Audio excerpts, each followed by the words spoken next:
Bonsoir à toutes et tous, ou bonjour, tout dépend quand vous regardez cette vidéo. On se retrouve quelques heures ou quelques jours après la rencontre entre l'Olympique de Marseille et l'AS Saint-Etienne qui s'est terminée sur le score de 5 buts à 1. L'objectif de cette vidéo, ça va bien évidemment pas être de refaire le débrief que j'ai déjà tourné juste après la rencontre.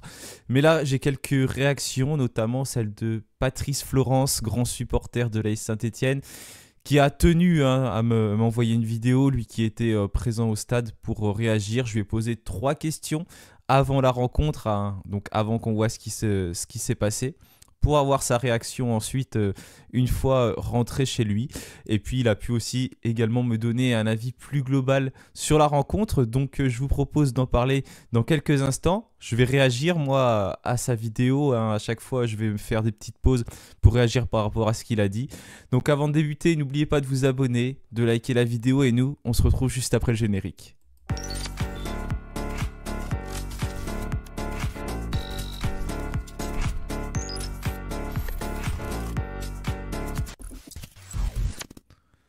Voilà, tout d'abord, lui qui était présent au stade, il a pu me donner un avis général sur ce qu'il a vu pendant le match, donc je vous laisse écouter. Marseille boxe dans une autre catégorie. On a beau aller là-bas, si on va là-bas en perdant, on ne sera pas des gagnants. Et j'ai pas l'impression qu'ils avaient envie de gagner. C'est l'impression quand je les ai vus sur le terrain.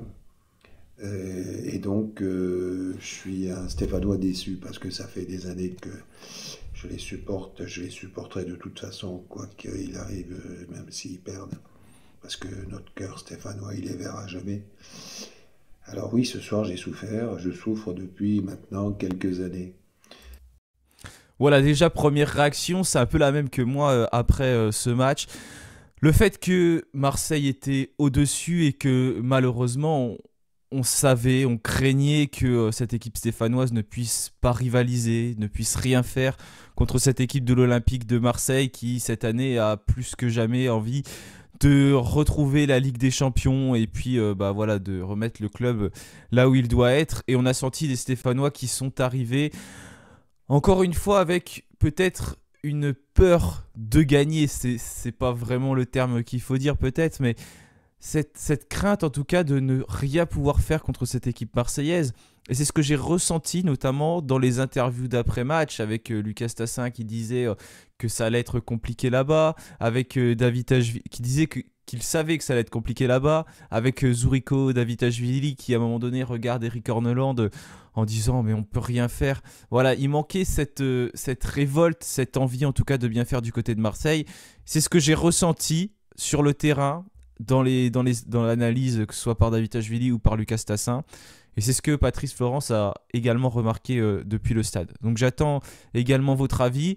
Encore une fois, je ne dis pas que les Verts avaient un état d'esprit qui était mauvais et qu'ils n'avaient pas envie de se battre sur le terrain, mais juste qu'ils sont arrivés à Marseille en étant défaitistes et en sachant que de toute façon, ce match, il y avait beaucoup plus de chances que l'on perde que par rapport au fait de le gagner.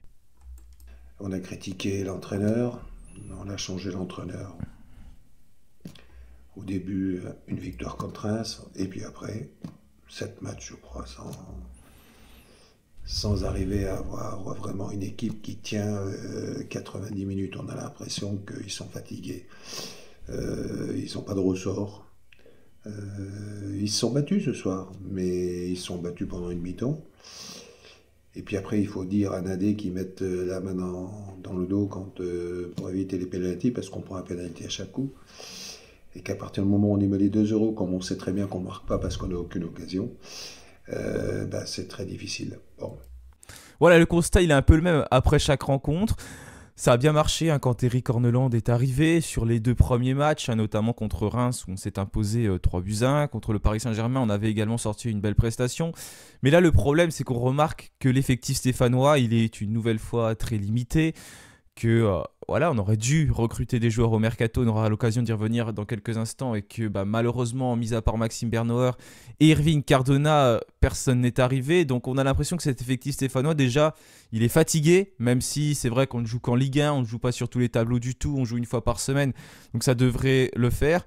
Mais on a l'impression que c'est de plus en plus difficile de comprendre ce que veut Eric Horneland, et pour nos joueurs en tout cas de faire les efforts. Et on voit la limite de cet effectif, que ce soit donc sur le plan tactique, sur le plan technique, là où on est vraiment en difficulté par rapport à des équipes comme Marseille et bien d'autres malheureusement de ce championnat, parce que si aujourd'hui on se comparerait à Marseille, j'en serais ravi, mais déjà c'est difficile de lutter pour le maintien, donc pour se comparer à des effectifs comme ça, on va peut-être pas le faire maintenant, bien entendu. Mais voilà, c'est un vrai problème, et un effectif stéphanois qui peine à progresser, et je suis d'accord avec lui, je le rejoins là-dessus, avec des erreurs bêtes qui sont faites, et puis encore un penalty qui est offert à cette équipe marseillaise. Et mine de rien, ça fait 11 penalties depuis le début de la saison, donc ça fait un penalty tous les 2 matchs concédés par les Verts, 50 buts encaissés. Ça devient énorme, et de toute façon, pour pouvoir progresser, il va falloir que cette défense progresse.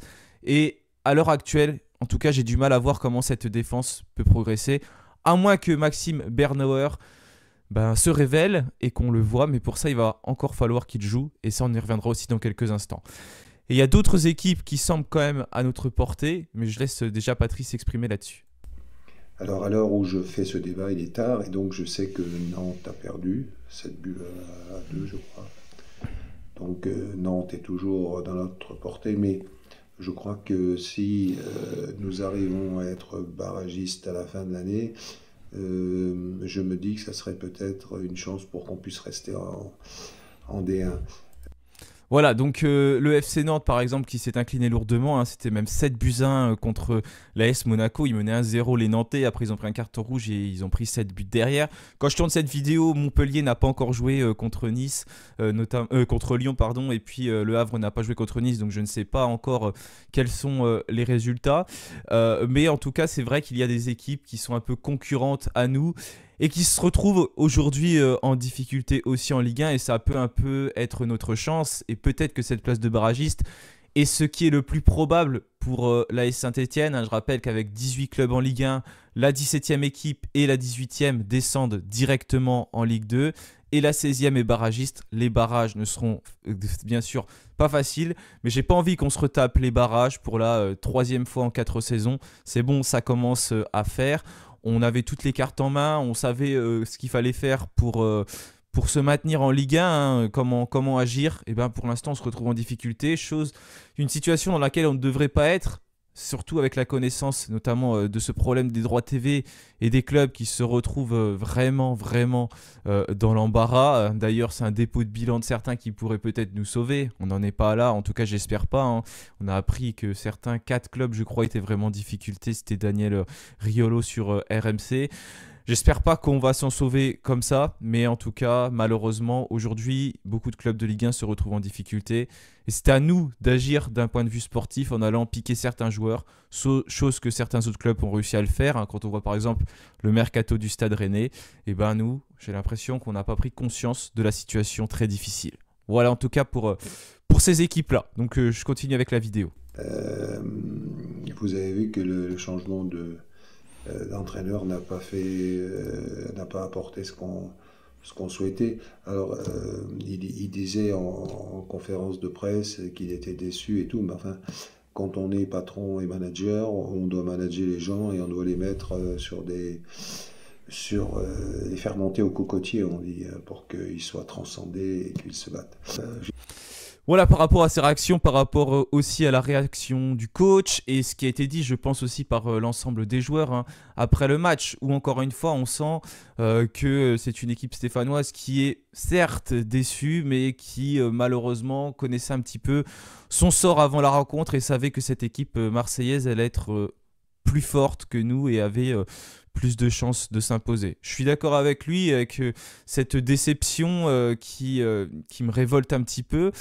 parce que cette déception, il aurait fallu qu'on se serve en tout cas de ce sentiment avant la rencontre pour se galvaniser et pour ne rien avoir à regretter. Parce qu'aujourd'hui, on regrette presque ce qui s'est passé tant on savait que nous-mêmes, vous voyez, même nous, on part défaitistes parce qu'on savait que ça pouvait très très bien arriver du côté du stade Vélodrome. Et de match en match, c'est pas qu'à Marseille, on se ridiculise et on bat tous les records. Encore une fois, 50 buts encaissés. Quand je tourne cette vidéo, on est la pire défense du championnat. Donc voilà, ça c'est énorme. Je vous laisse avec les questions que je lui ai posées. Notamment, j'en avais une avec quels sont les joueurs stéphanois qui t'ont le plus impressionné. Je dis bien entre guillemets, hein, c'est même ce que j'avais déjà mis dans la question que j'ai posée avant la rencontre. En gros, ceux qui sont le plus ressortis du lot sur le terrain. Je vous laisse écouter parce que la réponse, elle est assez intéressante et puis elle est malheureuse parce que je pense qu'elle est vraie. Je vais vite répondre, il n'y en a pas. Il n'y en a pas. Même l'Arseneur, on a beau dire, mais il prend 50 buts. On est la pire défense, je dirais, d'Europe. Quand on prend 50 buts, on ne va pas avoir le moral au zénith. Et donc, on arrive sur le terrain en se disant, j'espère que j'en prendrai pas trop. Et donc, c'est pas comme ça qu'on arrive. C'est malheureux parce qu'il a été bon, il n'a pas été le mauvais Stéphanois, au contraire. Mais je pense qu'il a un coup au moral et qu'il serait bon si on avait un bon gardien derrière, ce qui n'est pas le cas, je crois. Mais si on avait un bon gardien derrière, de pouvoir le laisser souffler un petit peu. Voilà, en tout cas pour sa déception par rapport à la rencontre, par rapport aux joueurs. Et c'est vrai que ma question que j'ai posée avant le match, quand on se prend 5-1 du côté de Marseille, c'est difficile de trouver un joueur qui ressort du lot. C'est vrai que Gauthier Larsonneur, beaucoup en ont parlé. Mais voilà, quand un gardien prend 5 buts, c'est difficile de dire bon, il n'a pas été mauvais. Même moi, j'en ai parlé dans mon débrief. Et puis j'ai trouvé que sa prestation elle était quand même correcte parce qu'il nous a sauvés aussi à plusieurs reprises. Mais aujourd'hui, quand tu te retrouves dans cette situation, que tu as pris 50 buts depuis le début de la saison, hein, rendez-vous compte, 50 buts, ça fait plus de 2 buts par match. C'est énorme. C'est difficile de dire qu'un joueur sort du lot. Même Nadé, c'est un joueur qu'on a l'habitude de mettre en avant. Mais 50 buts, quoi. Voilà, toute la défense, quand tu prends 50 buts, c'est impossible de dire que ce sont des joueurs qui sortent du lot. Et puis en attaque, on galère, on n'arrive pas à marquer, donc il n'y a personne. Je pense qu'à tous les postes, vraiment, c'est dur de trouver quelqu'un, que ce soit en attaque, au milieu, en défense ou en tant que gardien de but. Aujourd'hui, malheureusement, c'est ça le problème de cet effectif stéphanois, c'est qu'on n'a pas non plus un joueur qui sort du lot, en plus de ne pas avoir un collectif qui semble apte pour rivaliser avec certaines autres équipes. On n'a pas une véritable individualité qui sort de chaque match et qui peut faire la différence. Je vous laisse avec la suite de la vidéo. Pour tout le reste, pour tout te dire, je te parlerai peut-être à la fin des flops et des tops. Donc pour tout le reste, j'ai pas été impressionné par cette équipe. Derrière, c'est pas bon. Au milieu, c'est pas bon. Et devant, c'est pas bon. Voilà, donc c'est clair, net et précis. Voilà, c'est un peu le bilan que malheureusement on peut en tirer. C'est compliqué de pouvoir s'illustrer à chaque endroit du terrain. Je lui ai posé une seconde question, notamment par rapport donc, à ce match contre l'OM. Est-ce que c'est un match, selon lui, qui va pouvoir servir pour la suite? Si jamais on avait fait une bonne prestation, ça aurait pu servir d'un point de vue positif pour s'appuyer sur cette rencontre. Et après ce nouveau scénario, ce qui s'est encore produit, est-ce que ça peut nous servir et nous dire, bon, au bout d'un moment, il va falloir arrêter de se faire marcher dessus à chaque fois. Et puis, il va falloir un petit peu se bouger et montrer qui est l'AS Saint-Étienne. Je pense que, encore une fois, je vais te dire, ils sont venus pour faire un match, ils savaient très bien qu'ils perdraient. Et quand on arrive sur un terrain avec l'envie de perdre, enfin l'envie, l'acceptation de perdre, ben on perd. Et donc, ce match, je pense que les, les, les spectateurs, les supporters, comme moi, comme toi, Paul, comme tous ceux qui t'écoutent, ils en ont marre, ils sont fatigués, on est usés. Parce qu'à chaque match, on trouve des excuses, on Le changement d'entretien n'a rien changé. Et quand on avait Romeyer, c'était pas pire. Au moins, on avait une équipe qui jouait un petit peu quand même. Alors que là, on sait très bien que cette équipe, elle n'a pas le niveau. Elle a un niveau de Ligue 2, mais elle n'a pas le niveau de Ligue 1. Donc, il faut qu'ils soient des guerriers. Alors, si moi, cet après-midi, j'avais perdu 2-0 ou 3-0, mais que j'avais fait trembler Marseille et que je les avais fait douter, je serais reparti content. Ouais, voilà, je mets une pause pour pouvoir réagir parce que c'est vrai, quand on aborde chaque rencontre, on sait, j'ai dit tout à l'heure, qu'il y a des chances qu'on s'incline et on s'est presque habitué à ce scénario au-delà de la défaite. C'est une nouvelle humiliation. Vous vous rendez compte, on s'est pris 5 buts à 1. 5-1, on a pris 5 buts à Marseille. C'est énorme et on est déçu, mais à la fois, on s'y attendait. Et puis j'ai l'impression que ça nous touche plus vraiment. Et c'est ça le problème, c'est que ça nous touche plus. Au bout d'un moment, il va falloir réagir parce que bah, ces scores fleuves, on les prend. Donc ils nous mettent en difficulté parce que déjà on prend 0 points. Et en plus, on perd, on va dire, un dixième de points supplémentaires à chaque fois parce que la différence de but, elle explose dans le mauvais sens. Donc petit à petit, on s'enfonce et puis ça fera un but en moins à la fin de la saison. Donc c'est ça qui peut nous coûter aussi une relégation, hein. On sait que la différence de but, d'autant plus que maintenant qu'il n'y a plus que 18 équipes, il y a 34 matchs, ça peut être très très serré à la fin. Mais voilà, ça c'est un vrai problème, c'est que on se dit, bon, de toute façon, malheureusement, on va certainement s'incliner, se prendre une raclée. Voilà, on a pris la raclée encore une fois. Mais non, non, non, il faut réagir. C'est à nous aussi de réagir, de dire les termes aux joueurs. C'est aux supporters de s'exprimer, hein, comme ils l'ont fait notamment après le match contre Rennes. Il faut parler et il faut se dire les choses pour que cela change et au moins qu'on ne se prenne plus des humiliations parce que ça nous coûte très cher au classement. Et puis mince, quoi. On n'est pas venu à chaque fois pour se faire humilier, hein, à l'extérieur, c'est pas possible. On sait qu'on peut se prendre une raclée. Là, au bout d'un moment, il faut se bouger et puis il faut réussir à prendre des points parce que ça devient très important.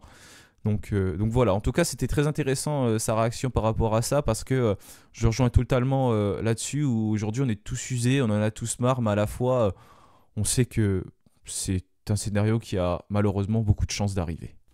Et quand tu arrives dans un stade et qu'on joue à la petite baballe, on fait des fautes, que je vois un gardien qui envoie le ballon en touche, tout ça, et que je vois un Dachitavili qui, je crois, il vient en touriste.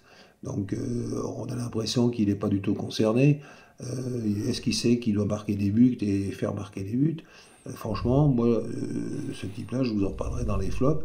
Moi, je le sortirai, bien évidemment. Alors, je pense que ce match, ça va avoir un déclic au niveau des supporters. On en aura le bol, donc on va être beaucoup plus exigeant. Quant à l'équipe, je ne suis pas convaincu que la défaite sur Marseille change grand-chose. Voilà, voilà, pour sa réaction, c'était un peu pour continuer là-dedans. Donc j'espère qu'il va y avoir aussi une réaction au niveau des supporters parce que c'est une situation qui ne peut plus durer.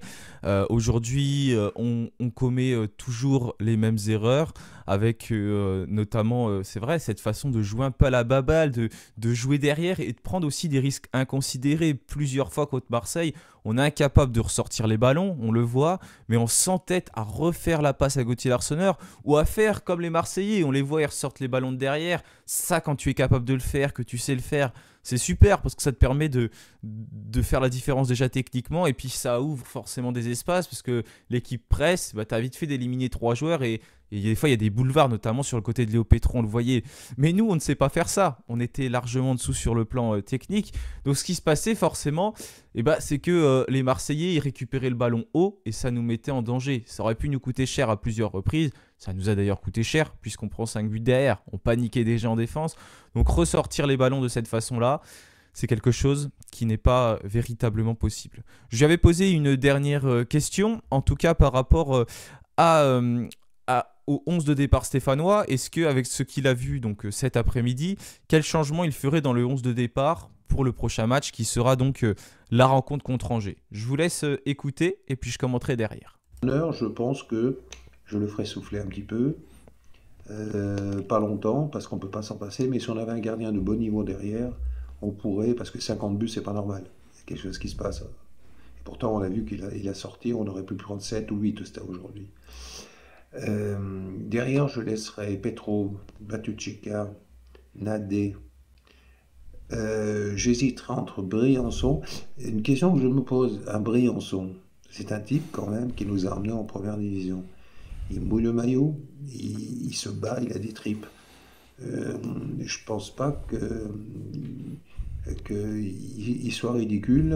Aujourd'hui, il n'aurait pas été ridicule, hein. Bon, et bien sûr, il aurait eu du mal, mais il n'aurait pas été ridicule. Alors que l'autre, sur l'aile, il s'est fait, mais alors, un boulevard.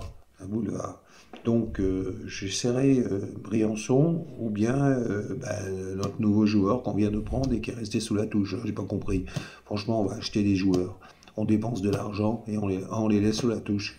Allez comprendre. Et vous vous rendez compte le message qu'on passe? Ça veut dire quoi?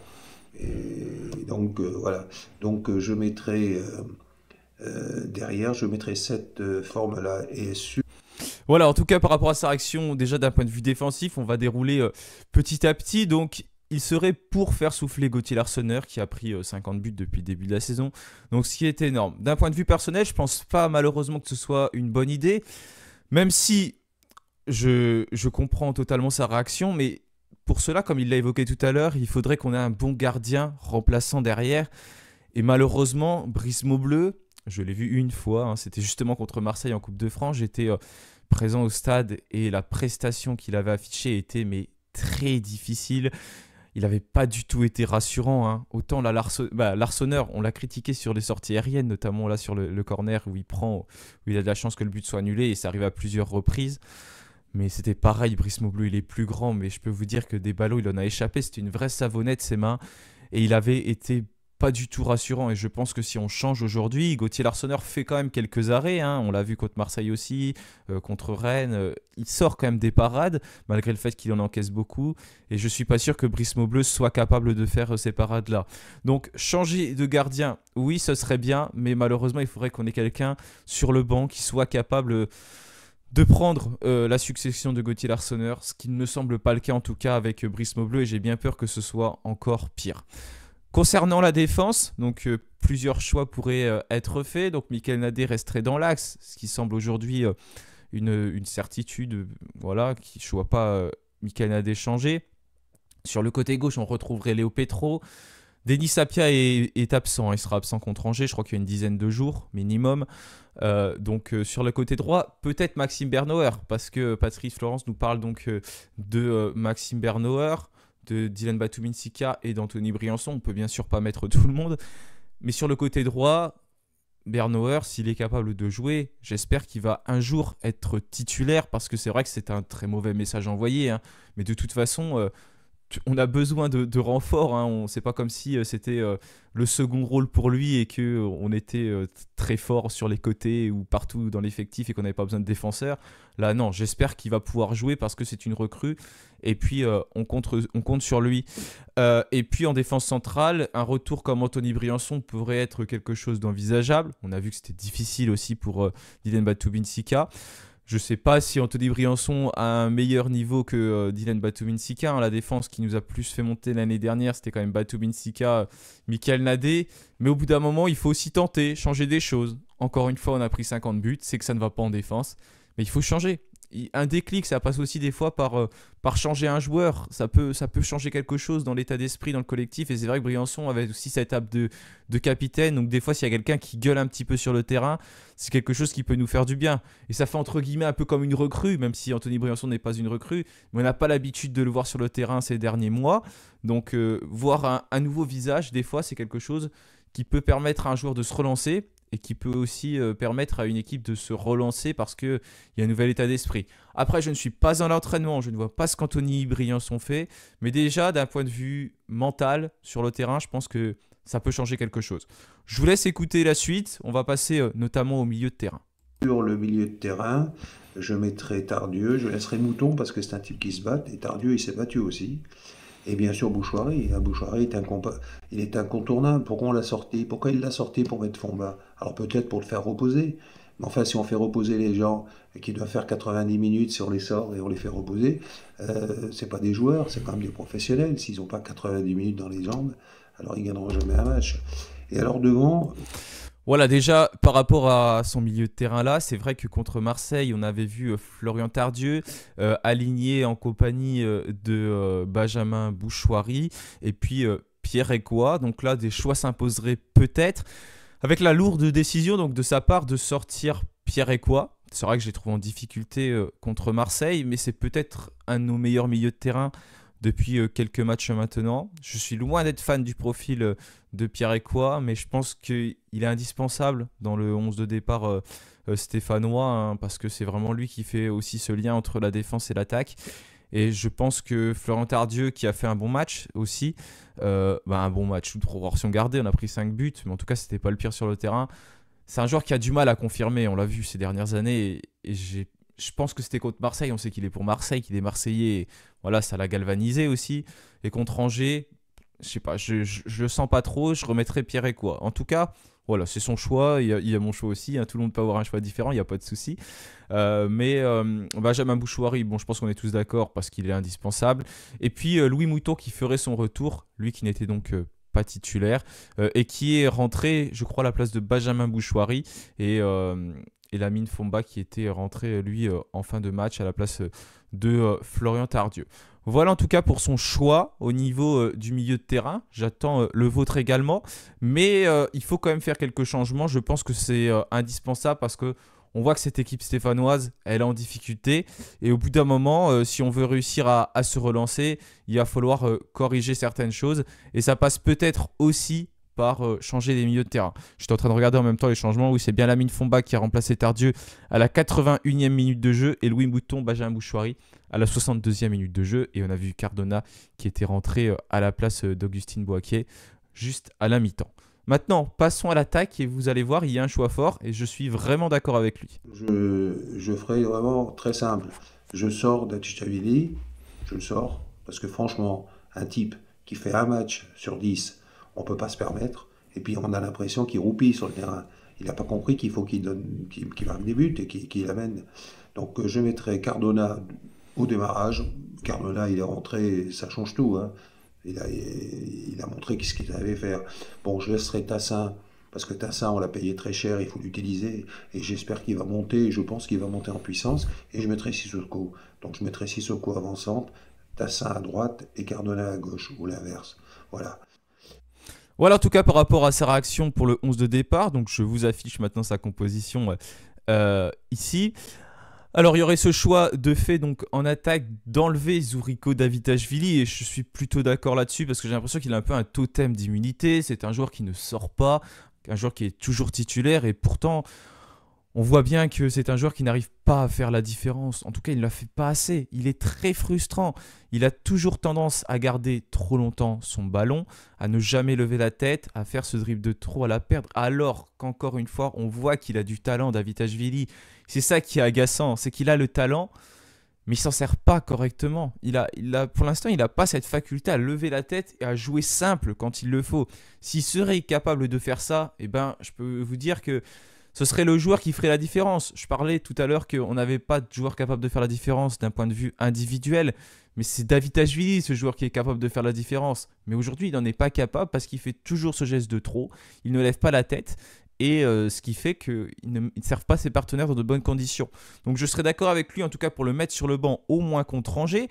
Ce qui mettrait titulaire Cardona. Donc Cardona, on sait qu'il peut jouer à gauche, qu'il peut jouer à droite. Si on garde cette attaque Stassin, Sissoko, Cardona, comme il l'a indiqué, je verrais plus Cardona à gauche. Stassin sur le côté droit. Voilà, j'ai aussi loué quand même son état d'esprit contre Marseille. J'ai bien aimé ce qu'il a tenté de proposer parce que c'était dur. Je suis quand même quelqu'un qui lui tape dessus, entre guillemets, lors de chaque rencontre parce que je trouve qu'il perd beaucoup de duels et qu'il a un peu peur d'y aller. Mais ce n'était pas le cas contre Marseille, donc bravo à lui. Et Sissoko, c'est vrai, c'est un joueur qui a un peu disparu. Hein. Il avait été longuement suspendu après un carton rouge reçu contre Marseille, d'ailleurs, en Coupe de France. Il est revenu, je crois, la semaine dernière. Contre Rennes, mais on ne le voit pas en fait. Pour l'instant, Eric Orneland ne semble pas compter dessus. Et ça pourrait faire un point de fixation en attaque. C'est peut-être un joueur qui manque aussi. Et Stassin, c'est vrai qu'il pourrait aussi peut-être avoir cette capacité à jouer sur le côté. mais ça sortirait Augustin Boaké. Après, on va pas se mentir, sur les 2 derniers matchs, Augustin Boaké, il est sorti à chaque fois à la mi-temps. C'est pas un joueur qui a malheureusement réussi à faire la différence. Il s'est un petit peu éteint après ce mois de janvier flamboyant. Donc il faut faire des choix. Patrice a opté pour en faire beaucoup. Et je comprends, hein, parce que sa composition, elle semble cohérente. Bon, mis à part l'Arseneur, où je le remettrai à la place de Maubleu, parce que comme j'ai expliqué tout à l'heure, on n'a pas un gardien remplaçant pour moi qui est capable de prendre ce poste de numéro 1. Mais après, voilà, des choix faits un peu à chaque ligne pour pouvoir changer la qualité de notre effectif. Donc il a poursuivi après en citant un peu ses tops de la rencontre. Malheureusement, il n'y en a pas beaucoup. Et on passera ensuite à l'aspect flop pour voir ce que Patrice en a pensé, encore une fois, vu du stade. Et ça, c'est très intéressant d'avoir un avis vu du stade. C'est pas la top dans le terrain, mais le top que j'ai eu, c'est que malgré le score, malgré qu'on soit ridicule, j'ai eu l'impression que les joueurs n'ont pas lâché. Donc ils ont mouillé encore le maillot. Mais à quel niveau, quoi? Ils sont usés, ils sont fatigués. On avait l'impression qu'ils étaient complètement crevés. Ça, c'est top, j'en vois pas d'autres. Et les flops, Voilà, donc pour les tops, l'état d'esprit sur le terrain, encore une fois, pas l'état d'esprit dans la mentalité en mode on part défaitiste, mais sur le terrain, voilà, les joueurs étaient dépassés par cette équipe marseillaise qui a montré plus de facilité largement que Saint-Etienne. Mais pour autant, on les a pas sentis à un moment donné se coucher et puis laisser passer les Marseillais. C'est juste qu'on était complètement dépassés. Donc moi, s'il y a quelque chose à souligner quand même, voilà, c'est cette façon de ne pas avoir tout lâché, comme ça avait été le cas par exemple contre Nice, quand on avait perdu 8-0 et ce qui est tant arrivé ces derniers mois. C'est un point positif qu'il faut souligner. On s'est incliné lourdement parce que de toute façon, on était beaucoup plus nul que cette équipe marseillaise, tout en ayant en tête aussi le fait que l'on puisse s'incliner, hein. Je reviens beaucoup là-dessus, mais je suis sûr que dans leur tête, il y a un problème de préparation mentale et ils avaient en tête que de toute façon, Marseille c'est largement au-dessus et qu'ils allaient s'incliner. Donc quand tu as ça en tête, même si l'état d'esprit sur le terrain il est irréprochable, eh ben, il y a de fortes chances que ça se passe mal. Voilà pour les tops et malheureusement les flops, il y a beaucoup plus de choses à dire. alors, David Tacheli, c'est vraiment, moi, c'est mon gros flop, quoi. Cornu, c'est mon gros flop aussi. Je sais pas quand on était venu en perdant, oui, ben, je l'ai dit. Bon, moi, je les ai pas vus avec l'envie de gagner, quoi. Et puis les questions, on a changé d'entraîneur parce qu'il a été plus sympa que l'ancien. Odo, on l'a viré parce qu'on a dit qu'il savait pas manager, mais bon, ben, avec l'équipe qu'il a, on voit que l'autre il fait moins bien, hein, quand on regarde les performances qu'il a. Donc pour l'instant, je vois pas les différences. La meilleure des choses qui pourrait nous arriver, c'est d'être barragiste. J'espère encore qu'on va avoir que les spectateurs et tous ceux qui soutiennent cette équipe, tout le public va soutenir et les bouger un petit peu parce que si on les bouge pas, je pense que on va direct en Ligue 2. Alors non, s'il vous plaît, on va pas recommencer, hein. Voilà. Alors il y a Voilà, donc je laisse tourner un petit peu et on va continuer après avec ce qu'il a à nous dire. Déjà, je remercie encore une fois pour ses avis parce que c'est bien de pouvoir réagir comme ça. C'était pas évident de pouvoir faire ensemble en direct et c'est toujours plus intéressant d'avoir de l'interaction. Mais de faire de cette façon-là, c'est bien aussi, ça me permet de réagir et il a beaucoup détaillé. Au niveau des flops, donc il les a évoqués hein, tout à l'heure, notamment Zuriko Davitashvili. Je ne vais pas revenir dessus parce que j'en ai parlé. Pierre Cornu, c'est pareil, c'est un joueur qui n'avait plus l'habitude de jouer, qui a été titulaire à cause d'Apia qui n'était pas là, hein. On regrette presque Denis Apia. Malheureusement, hein, ça montre qu'on est très en difficulté, ce qui a basculé Petro à droite et Pierre Cornu à gauche. D'ailleurs, Masson n'était pas là non plus, mais malheureusement, on a trop l'habitude. Donc, il a souvent été mis en difficulté sur son côté, passé notamment contre Greenwood, hein, il n'a rien pu faire. Il était perdu, s'est pris des petits points, il s'est tout pris ce qu'il fallait se prendre. Donc, nos individualités qui sont constamment en échec. Et ça, c'est quand même quelque chose qui est mauvais. Et il parle aussi de l'entraîneur. C'est vrai que ça ne fonctionnait pas forcément sous Dalloglio, mais pour l'instant, sur Orneland, c'est encore pire au niveau du ratio points-prix. Hein. On n'a pris qu'une victoire lors du premier match. Et depuis, ça fait 7 rencontres qu'on n'arrive plus à gagner. Il y a 5 défaites dedans. Il n'y a qu'un nul contre Auxerre et contre Nantes. Donc c'est assez pauvre, en tout cas, ce que produisent les Stéphanois sur le terrain, malgré le fait que le jeu d'Orneland est ambitieux, mais on est incapable de faire ça. Aujourd'hui, j'ai l'impression qu'on a, moi, c'est même pas j'ai l'impression, on n'a pas l'effectif taillé pour jouer comme le souhaite Orneland. C'est quelque chose qui est dangereux pour nous. Ça n'enlève rien aux qualités d'Eric Orneland. On a vu ce qu'il était capable de faire en Norvège, et son jeu, il est ambitieux. Mais le problème, c'est que un jeu ambitieux avec une équipe de ce niveau-là, je pense que malheureusement, c'est quelque chose qui n'est pas compatible. Et qu'aujourd'hui, le scénario le plus probable, c'est cette place de barragiste, mais on n'en est encore pas là. Donc je vais le laisser détailler par rapport à d'autres choses, un scénario qui pourrait nous sauver, mais j'espère que c'est un scénario qui n'arrivera pas. Encore des choses qui se disent, vous le savez, c'est que Daz n'a pas les abonnements qu'il mériterait, donc ils veulent arrêter. Donc là, ça ferait, compte tenu qu'il y a des clubs qui sont pratiquement en dépôt de bilan, ça nous ferait rester en première division. J'ose pas espérer que certaines personnes misent là-dessus, parce que ça c'est antisportif, c'est hors sportif, donc ça ne devrait pas être un critère.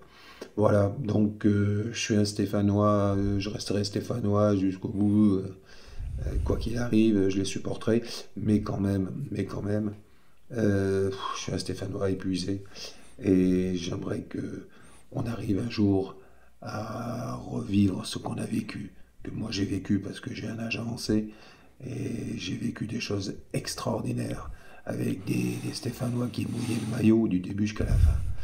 Merci Paul de m'avoir permis d'exprimer. Je vous dis à bientôt à tous et mon cœur est vert et je vous l'offre. À bientôt. Voilà, merci à Patrice pour sa réaction. Et c'est vrai, cette peur, on va dire, de nous supporters, de descendre encore une fois en Ligue 2, ce qui pourrait nous sauver. Le scénario que je n'aimerais pas non plus, ce serait des dépôts de bilan. On l'a vu, c'est compliqué au niveau des paiements, avec DAZN qui a retardé son paiement du mois de février. Et puis voilà, c'est la Ligue qui doit avancer. Bref, c'est une véritable catastrophe. Je ne sais pas si DAZN va se retirer, mais en tout cas, ce qui se passe dans le monde du football, dans le monde de la Ligue 1, ça ne va pas du tout. Et c'est des choses voilà, dont il faut parler. Et ceux qui ont vraiment la connaissance de ces choses-là doivent l'exprimer parce que ça pourrait mettre en l'air toute l'économie du football français et ça c'est vraiment dommageable pour de nombreux clubs. Pour l'instant on a la chance peut-être d'être un petit peu loin de tout ça, mais ça peut très très vite nous tomber dessus. Et puis si on descend en Ligue 2, imaginez les droits TV qui vont encore descendre et au bout d'un moment on va pouvoir investir et construire un projet de cette manière-là. C'est quelque chose qui n'est pas possible, malgré le fait qu'ils nous répètent, notamment Orneland, qui comprend la déception des supporters, mais c'est un projet sur le long terme. Et sur le long terme, on est sûr d'y arriver. Ça, c'est quelque chose sur lequel je voulais réagir aussi. Non, on n'est pas sûr d'y arriver. Arrêtez de nous faire des promesses comme ça, parce qu'aujourd'hui, ça fait des années qu'on galère et qu'on voit qu'on est incapable de pouvoir faire quoi que ce soit. On est constamment mis en difficulté et puis on finit toujours par ne pas réussir ce que l'on veut. Donc, il va falloir que tout cela change. Merci à Patrice pour sa réaction. N'hésitez pas vous également à réagir en commentaire et à me dire si ce type de vidéo vous plaît, même si j'ai bien conscience que c'est mieux de le faire voilà, en face à face et qu'il s'exprime et moi aussi je m'exprime de mon côté, qu'il s'exprime et moi je m'exprime et qu'on puisse interagir ensemble. Mais malheureusement pour l'instant c'est quelque chose qui n'est pas forcément facile à mettre en place de mon côté. J'espère que dans quelques semaines, quelques mois ça va pouvoir changer, mais voilà, en tout cas c'est toujours très intéressant de pouvoir débattre. Je vous souhaite malgré tout une bonne semaine. Je ne sais pas quand sort cette vidéo, quand je la tourne il est dimanche matin, je pense qu'elle va sortir lundi ou mardi, mais en tout cas merci encore une fois pour votre fidélité. On va se tourner directement sur ce match qui arrive contre Angers et puis espérer un meilleur scénario pour l'AS Saint-Etienne. Merci à tous, je vous souhaite une bonne semaine et puis bien sûr allez les Verts.